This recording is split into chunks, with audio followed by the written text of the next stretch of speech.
વિદ્યાર્થી મિત્રો, હવે ટોપિક આપણે જે ચાલુ કરવા જઈ રહ્યા છે એ 12થમાં સુરેખ સહસંબંધ ચેપ્ટર નંબર 2 સહસંબંધ સુરેખ સહસંબંધ એનું વેટેજ કઈ રીતનું છે એ આપણે લખતા જઈએ. સૌથી પહેલાં વેટેજમાં એવું છે કે સેક્શન એમાં 1 માર્કનો સમ એટલે કે MCQ આવશે. સેક્શન બીમાં તમે કહેશો 1 માર્કનો VSQ આવશે. સેક્શન સી જે આવશે 2 માર્કમાં, સેક્શન ડીમાં 3 માર્ક અને સેક્શન એફમાં 5 માર્ક. આનું પણ વેટેજ 12 માર્ક જેટલું જ છે, એટલે કે સૂચકાંક જેટલું જ છે. એટલું જ ઇમ્પોર્ટન્ટ, એટલે એક પછી એક સ્ટેપ બહુ ધ્યાનથી સમજવા પડે. ખાસ આનું પહેલાં આટલું તમે વેટેજ લખી કાઢો, પછી આપણે એની વ્યાખ્યા જોઈએ.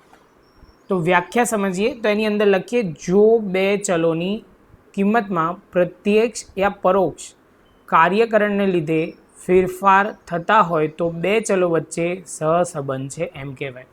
એટલે સમજો કે આપણને બે ચલ આપ્યા હશે એક્સ અથવા વાય, તો બે ચલો વચ્ચે પ્રત્યક્ષ અથવા પરોક્ષ કારણોને કારણે કાર્યકરણને લીધે ફેરફાર જે થતો હોય, જે કિંમતોમાં ફેરફાર થાય તો એમ કહેવાય કે બે ચલોમાં સહસંબંધ છે. હવે આ કાર્યકરણનો જે કન્સેપ્ટ છે ને એ તમને ક્લિયર કરાવવા માટે આપણે આગળ જઈએ કે કાર્યકરણ માટે એક ઉદાહરણ લઈએ છીએ. વાંચતા જઈએ તો ઉદાહરણ કંઈક આ પ્રકારે છે. કોઈ એક વિસ્તારમાં વાર્ષિક વરસાદ અને ચોખાના ઉપજના ઉત્પાદનમાં મોટા ભાગે વરસાદ વધે તો ચોખાની ઉપજમાં પણ વધારો થાય. તો અહીંયા તમારે એ સમજાવવાનું છે કે કાર્યક સ્વરૂપ કોણ છે અને કારણ સ્વરૂપ કોણ છે. કાર્ય તો તમે હાઇલાઇટ કરશો કે સર વરસાદ જે છે એ કારણ સ્વરૂપ છે, એના કારણે ચોખાના ઉપજમાં વધારો થાય છે. એટલે વરસાદ કોણ છે? કારણ સ્વરૂપ. અને કાર્ય સ્વરૂપ કોણ છે? ચોખાનું ઉત્પાદન. સેમ એ જ રીતે બીજું આપણે વાત કરીએ, કોઈ વ્યક્તિની આવકમાં લગભગ સમાન રહેતી હોય તો, એટલે કે જે નોર્મલ રીતે દરેક મહિને સરખું કમાતો હોય, ખર્ચ વધે તો બચત ઘટે અને ખર્ચ ઘટે તો બચત વધે. એટલે ઊંધું બોલ્યા. સિમ્પલ વસ્તુ સમજો કે આ રીતે કહેવાનો વર્ગ છે કે ખર્ચ, અને તમે બીજી બાજુ કહેશો કે સર બચત લખો. જો ખર્ચ વધે છે તો બચત ઘટે છે, ખર્ચ ઘટે છે તો બચત વધે છે. તો અહીંયા તમે એમ કહી શકો કે કારણ સ્વરૂપ કોણ છે? તો ખર્ચ એ કારણ સ્વરૂપ છે, ખર્ચના કારણે આ બધું થાય છે, અને બચત એ કાર્ય સ્વરૂપ છે. આ એક પોઈન્ટ સમજવો ખૂબ જરૂરી છે.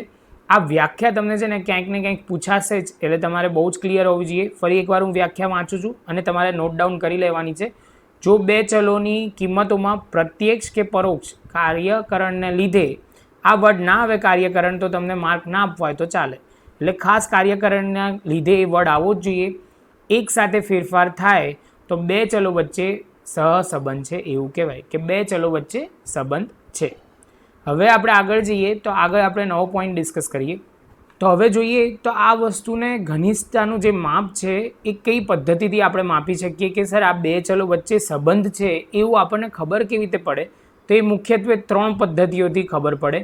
પહેલું છે વિકર્ણ આકૃતિની રીત, કાર્લ-પિયર્સનની ગુણન પ્રઘાતની રીત. આ નામ યાદ રાખજો, ગુણન પ્રઘાતની રીત. ઘણી વખત દાખલામાં કહેશે ખાલી ગુણન પ્રઘાતની રીતે દાખલો ગણો, પણ હમણાં નીચે કરીશું એટલે ક્લિયર થઈ જશે. અને સ્પિયરમેનના ક્રમાંક સહસંબંધાંકની રીત. આપણે જે આજે ચાલુ કરવાનું છે એ તમારે હેડિંગ લખવાનું છે. તમારે પહેલાં આટલું લખવું પડશે. લખશો તો જ ખબર પડશે. વિદ્યાર્થી મિત્રો બધા લખજો, નોટ પ્રોપર બનાવજો તો તમને બહુ હેલ્પફુલ થશે. આગળ જઈએ, કાર્લ-પિયર્સનની રીતની ગુણન પ્રઘાતની રીત. હવે એનું હેડિંગ વાગશે અને એનું પહેલાં સમજીએ કે આ શું રીત કહે છે. તો હવે આમાં લખેલું છે. હવે આને આપણે જે કહેવાય કે કેવી રીતે શોધાય, તો હવે અહીંયા તમારે ખાસ વસ્તુ ધ્યાન રાખવાની છે કે કાર્લ-પિયર્સનની આ જે આપણે રીતથી શોધી એને આર વડે દર્શાવાય છે, એને સહસંબંધાંક કહેવાય છે, એ સમજવાનું છે. હવે હું એ હાઇલાઇટ કરું, આ જે બોલે સહસંબંધની ઘનિષ્ઠતાના દર્શાવતા સંખ્યાત્મક માપને સહસંબંધાંક કહેવાય છે. સંખ્યામાં દર્શાવી શકાય, એટલે તમે કહી શકો કે સર આ 0.9, 0.8, 0.7 એને પોઈન્ટથી તમે દર્શાવી શકો કે સર 1, -1, એવી રીતે તમે એના માપને દર્શાવી શકો તો એને શું કહેવાય? સહસંબંધાંક કહેવાય. આ સૌપ્રથમ માપ કોને સૂચવ્યું હતું? તો આ સૂચવેલું હતું આંકડાશાસ્ત્રી કાર્લ પિયર્સને સૂચવ્યું હતું. તેને બીજું નામ શું કહેવાય છે? પિયર્સન સહસંબંધાંકે કહેવાય છે, અથવા તો ગુણન પ્રઘાતની રીત તરીકે પણ ઓળખાય છે, જેને સંકેતમાં આડ વડે દર્શાવાય છે. તમારે પોઈન્ટ પાડીને લખતા જવાનું છે. પહેલો પોઈન્ટ, બીજો પોઈન્ટ અને ત્રીજો પોઈન્ટ, એમ કરીને 3 પોઈન્ટમાં આ લખવાનું છે. એનું સૂત્ર નીચે લખેલું છે, જે આપણે અહીંયા તમારે લખવાનું છે. R = એ સૂત્ર પ્રોપર રીતે લખ. એમાં થોડાક ઇમ્પોર્ટન્ટ પોઈન્ટ જે તમે સૂત્ર લખી લીધા પછી તમારે ખાસ લખવાનું છે કે આરનો જે અંતરાલ છે એ -1 અને +1ની વચ્ચે જ આવે, જેને સિમ્બોલમાં બહુ પૂછાતો ક્વેશ્ચન છે. તમારે એમ કહેવાનું છે કે -1 <= R <= 1. આની વચ્ચે જ આરનો આન્સર આવે. આટલું કીધા પછી ઘણા મહાનુભાવો આપણો આન્સર આરનો 10 લાવશે, 50 લાવશે, 100 લાવશે. આ ધ્યાન રાખજો, આવી ભૂલ ના કરતા. આરનો આન્સર ઓલવેઝ -1 થી કોની વચ્ચે આવશે? +1ની વચ્ચે જ આવશે. આ પહેલો પોઈન્ટ. હવે આનો એક પ્રેક્ટિકલ સમ હું આખો ગણાવું છું, તમે વ્યવસ્થિત રીતે એને નોટ ડાઉન કરજો, તમને એકદમ કન્સેપ્ટ ક્લિયર થઈ જશે. હવે આપણે આ જે ફોર્મ્યુલા લખી એના રિલેટેડ જ આપણે આ કરવાનું છે. એક લાઈન હજુ તમારે લખવી પડશે ખાસ અહીંયા. તો અહીંયા તમારે લખવું પડશે આ જે ફોર્મ્યુલા છે એની અંદર ઇમ્પોર્ટન્ટ પોઈન્ટમાં આ ક્યારેય વાપરવાની છે જ્યારે x બાર અને y બાર પૂર્ણાંકમાં આવે ત્યારે. એટલે તમે કહેશો કે સર પૂર્ણાંક એટલે x બાર જેવી રીતે 50, y છે 100, પોઈન્ટમાં ના આવવું જોઈએ. કોઈ પણ સંખ્યા પોઈન્ટમાં આવશે તો આ ફોર્મ્યુલા યુઝ કરવાની નથી. એના માટે સૌથી પહેલાં તમારે એ ધ્યાન રાખવાનું છે કે x બાર અને y બાર પૂર્ણાંકમાં આવવું જોઈએ, જે રીતે 60 અને 20, 10 અને 5, પણ એવી બધી સંખ્યાઓ જે પૂર્ણાંકમાં આવવું જોઈએ. આ હેડિંગ લખવાનું ખાસ ભૂલતા નહીં, અથવા તો નીચે ઇમ્પોર્ટન્ટ પોઈન્ટમાં લખવાનું ભૂલતા નહીં. તો હવે સમ નંબર 1 સ્ટાર્ટ કરીએ. સમ નંબર 1માં શું કીધું હશે? એક સોસાયટીમાં 7 કુટુંબોની મેળવેલા નિદર્શમાં પિતાની ઊંચાઈ, એકમાં આપ્યું છે પિતાની ઊંચાઈ અને પુખ્ત વયના પુત્રની ઊંચાઈની માહિતી પરથી સહસંબંધાંક શોધો. સહસંબંધાંક એટલે તમારા મનમાં આવવું જોઈએ કે સર આર શોધવાનો છે. આમાં સ્પેસિફાઈ કર્યું નથી કે કઈ મેથડથી શોધવાનું છે. તો સૌથી પહેલું તમારે જે ખાસ સમજવાનું છે, કોઈ પણ સમમાં તમે ચાલુ કરશો એ x બાર અને y બાર શોધવાનું છે. તો આપણે સૌથી પહેલાં અહીંયા તમે લખ્યું એની અંદર પહેલો પોઈન્ટ જે ખાસ ધ્યાન રાખવાનું છે, અહીંયા x લખ્યું, અહીંયા y લખ્યું, જે આની ઉંમર આપેલી પિતા અને પુત્રની ઉંમર. સૌથી પહેલાં અહીંયા સિગ્મા x કરીને તમે લખશો તો તમારો આન્સર આવે છે 1169, અને અહીંયા સિગ્મા y કરીને લખશો તો તમારો આન્સર આવે છે 168. આટલો પોઈન્ટ પતે એટલે સૌથી પહેલાં તમારે x બાર અને y બાર શોધી કાઢવાનું. તો આપણે x બાર લખી કાઢીએ, સિગ્મા xi/n. તો તમે કહેશો કે સર લખો 1169 / 7, એટલે તમે કહેશો કે સર તમારો આન્સર આવશે 167, જે તમે કહી શકો કે પૂર્ણાંક સંખ્યા છે. કેવી સંખ્યા છે? પૂર્ણાંક સંખ્યા. સેમ વે y બાર = સિગ્મા y/n. પછી એમાં આપણે આ સીધું અહીંયા લખી કાઢ્યું છે. ટોટલ જ તમારું થશે આની અંદર 1176, અને અહીંયા આપણે લખીશું કેટલું? તો એનું આપણે જે y બાર કહેવાશે એ 168 થશે. એક સ્ટેપ ડાયરેક્ટ લખી ગયું 1176,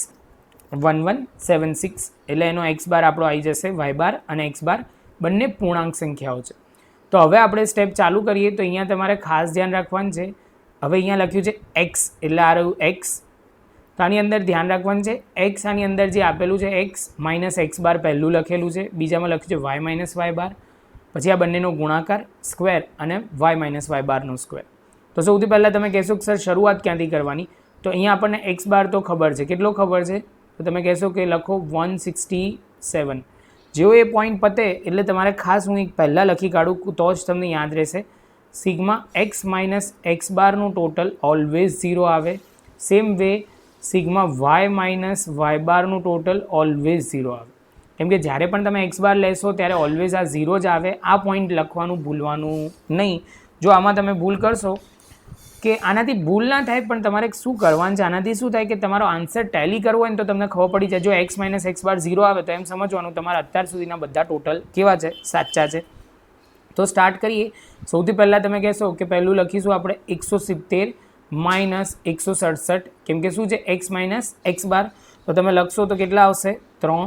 સેમ વે 169 માઇનસ 167, તો તમે કહેશો 2. 168 માઇનસ 167, તો તમે કહેશો કે સર અહીંયા લખો 1. સેમ વે અહીંયા 160, અહીંયા આવશે 167 માઇનસ 167, તો 0. 166 માઇનસ 167, તો અહીંયા આવશે -1. 165 માઇનસ 167, તો તમારે થશે -2. અને છેલ્લા પોઈન્ટમાં 164 માઇનસ 167, તો -3 આવશે. એની સાથે તમારું હવે ટોટલ કરશો તો તમારો આન્સર ટોટલનો 0 જ આવશે, જે ખાસ ધ્યાન રાખવાનું છે. એના પછીના સ્ટેપમાં તમારે જોવાનું છે 172, 172, તો આ વખતે તમે કહેશો કે સર વાય બાર કેટલો લેવાનો, તો વાય બાર આપણે લેવાનો છે, અહીંયા આપણે શોધીને રાખ્યો છે 168, તો આપણે હવે લેતા જઈશું. તો સૌથી પહેલાં તમે કહેશો કે સર આપણે અહીંયા લખીશું 172 માઇનસ 168, તો આવશે 4. 168 માઇનસ 168, તો આવશે 0. પછી આવશે 170 માઇનસ, તો અહીંયા કહેશો 170 માઇનસ 168, તો તમે કહેશો 2. સેમ વે આગળ જઈએ તો પછી હવે 168માંથી 168 માઇનસ કરીએ. હું અહીંયા જોઉં છું વિદ્યાર્થી મિત્રો, ધ્યાન રાખજો ભૂલ ના થાય આમાં. એના પછી આગળ જઈએ તો 165 માઇનસ 168, તો -3. પછી એમાંથી 167માંથી માઇનસ 168 કરશો તો 1 આવશે, અને પછી આવશે -2. ટોટલ કરો એટલે ધ્યાન રાખજો કે જેવું ટોટલ થશે એટલે 0 જ આવવું જોઈએ. એના પછીના સ્ટેપમાં તમારે જે ખાસ ધ્યાન રાખવાનું છે, હવે તમારે આ બંનેનો ગુણાકાર કરવાનો છે. એટલે તમે કહેશો કે સર જો અહીંયા ગુણાકારનો સંબંધ પણ લખેલો છે, એક્સ માઇનસ એક્સ બાર અને વાય માઇનસ વાય બાર, એટલે બંનેનો ગુણાકારનો સંબંધ. તો તમે કહેશો કે 3 ગુણ્યા 4 એટલે 12. અહીંયા ઘણા સ્ટુડન્ટો 1 લખે છે, ધ્યાન રાખજો 0 આવે. 1 ગુણ્યા 2 2, 0. માઇનસ માઇનસ પ્લસ થઈ જશે એટલે અહીંયા થશે 3. 2 ગુણ્યા 1 પ્લસમાં 2, અને પછી આવશે 6. જેવું 6 લખાઈ જાય એટલે તમે કહેશો કે સર ટોટલ લખવું પડશે આપણે. જે ટોટલ લખીએ આપણે તો આનું ટોટલ થાય છે આપણા પ્રમાણે 25,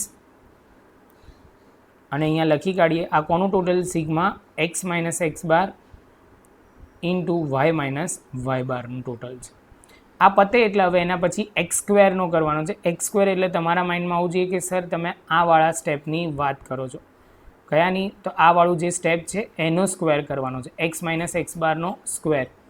તો હવે સ્ટાર્ટ કરીએ તો તમે કહેશો એમાં સર લખો 3નો સ્ક્વેર 9, પછી 4, પછી આવશે 1, પછી 0, પછી 1, પછી 4 અને 9. જેવું થશે એટલે એનું ટોટલ તમારે લખવું પડશે. ટોટલ તમારું થશે 28, અને તમે કહેશો કે સર લખી કાઢો સિગ્મા એક્સ માઇનસ એક્સ બારનો હોલ સ્ક્વેર. આ પતે એટલે એના પછીનું સ્ટેપ તમારે જે ધ્યાન રાખવાનું છે કે હવે તમે લેશો કોનું, તો વાય માઇનસ વાય બારનું સ્ક્વેર લેશો, એટલે કે આનું સ્ક્વેર લેવાનું છે. તો તમે કહેશો કે સર શરૂઆત કરો, તો અહીંયા આવશે 4નો સ્ક્વેર 16, 0નો સ્ક્વેર 0, 4, 0, 9, 1, 4, જે ટોટલ તમારું થશે 34, અને 34 પછી તમે લખશો સિગ્મા વાય માઇનસ વાય બારનો whole square is equal to, અહીંયા લખી કાઢશો. હવે જેટલું આ સ્ટેપ થઈ ગયા પછી હવે સૂત્રની અંદર કિંમત મૂકીએ. આટલા પોઈન્ટ તમે વ્યવસ્થિત પહેલાં લખી કાઢો, પછી આપણે સૂત્રની અંદર કિંમત મૂકીશું. આપણને જે નોટેશન જોઈએ છે એ બધા આપણે પ્રોપર રીતે દેખાય છે. સૂત્ર કંઈક આ પ્રકારે છે. તો એની અંદર સૌથી પહેલાં લખીએ sigma x minus x bar into y minus y bar, અપોનમાં લેશો under root sigma x minus x બારનો whole square into y minus y બારનો હોલ સ્ક્વેર. તો તમે કહેશો કે સર સૌથી પહેલાં સિગ્મા એક્સ માઇનસ એક્સ બારની જગ્યાએ કેટલા લખશો, 25. અહીંયા જે આપણે શોધેલું ખાસ બધાને દેખાઈ રહ્યું હશે કે અહીંયા આપણે લખ્યું. સેમ વે અહીંયા લખીશું 28, તો આપણે એ સ્ટેપ લખતા જઈએ. તો અહીંયા લખીએ આપણે અંડર રૂટ 28 અને વાય માઇનસ વાય બારનો હોલ સ્ક્વેર છે 34. સ્ટેપ આગળ લઈ જઈએ તો હવે એના પછીમાં આવશે તમારે ધ્યાન રાખવાનું છે 25, તો 25 જ રહેશે. અંડર રૂટ લેશો તો ઘણી વખત શું કરે છે, ઘણા આ રીતે એનો ગુણાકાર કરીને પણ લખી શકે છે. ઇન્ડિવિજ્યુઅલ અંડર રૂટ લો યા ગુણાકાર કરો તો પણ બંનેનો સેમ જ થશે. આપણે બંનેનો ગુણાકાર કરીને લખીએ તો 952 તો આપણે એનો ગુણાકાર લખીશું 952. આગળ જઈએ તો અહીંયા લખીશું 25. હવે અંડર રૂટ લઈશું તો આવશે 30 કેટલા બાળકો 85 અને આન્સર છેલ્લો આવશે તમારો 0.81. તો તમારો કહેવાશે કે આર સર કેટલો આવ્યો 0.81. ખાસ જે હું આ આન્સરની વાત કરતો હતો કે -1થી +1ની વચ્ચે જ આવે, આ ધ્યાન રાખજો, આ ભૂલ તમારાથી થાય નહીં. આન્સર હું જે કહેતો હતો, જો સપોઝ તમારો આન્સર આનાથી મોટો આવે છે યા એનાથી નાનો ઇન ધ સેન્સ -1થી કંઈક અલગ આવે છે યા +1થી વધારે આવે છે, તો તમારે એટલું ધ્યાન રાખવાનું કે આપણી ગણતરીમાં કંઈક ભૂલ થઈ છે, તમારે જે ફરી ગણવું પડશે. હવે આપણે મળીશું નવા પોઈન્ટમાં. જો તમને આ વિડીયો સારી લાગી હોય તો લાઇક, શેર, સબસ્ક્રાઈબ જરૂરથી કરજો.